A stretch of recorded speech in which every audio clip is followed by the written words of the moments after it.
Thanks for joining us, everybody. I'm Liam Martin with a WBZ News Update. Let's take a look at our top stories. Two communities are mourning the loss of 12-year-old Sebastian Robinson, who was shot and killed inside his home in Andover yesterday morning. Thousands attended a vigil at St. John's Prep in Danvers last night to remember the sixth grader early yesterday morning.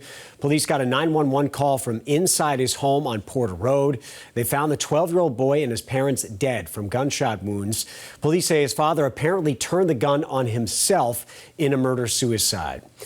Parents say 5 students are suspended after a medicine pill is found in a teacher's coffee at a Randolph Elementary School. Those parents tell WBZ they learned the details at 2 meetings yesterday.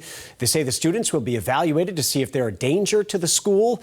This incident happened in the same classroom where bullet casings were found weeks ago.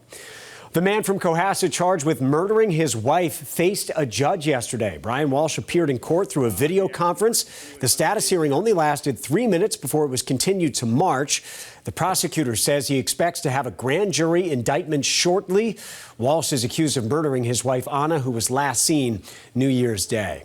Let's get a check of your next weather forecast now with meteorologist Zach Green, and it's going to be a mild Friday, Zach. Certainly is. A breath of fresh air on top of it. Late last week, we were talking about record conditions going in the opposite direction. So it was the Arctic air that was funneling in. This time around, we're going to be approaching 60 degrees, which is the record high in the afternoon. We're probably going to check that off in Boston, a few other isolated locations. It will come on the blustery second half of the day, though, 30-plus mile-per-hour winds.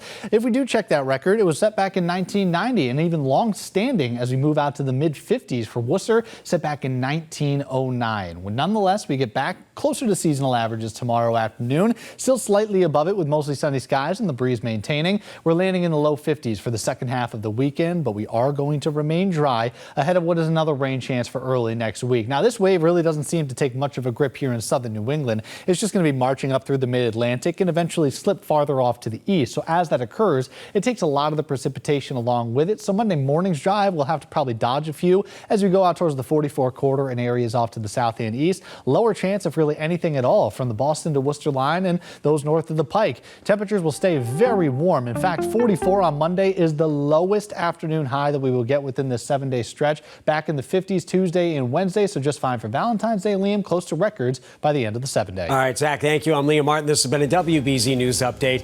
Have a great day, everybody.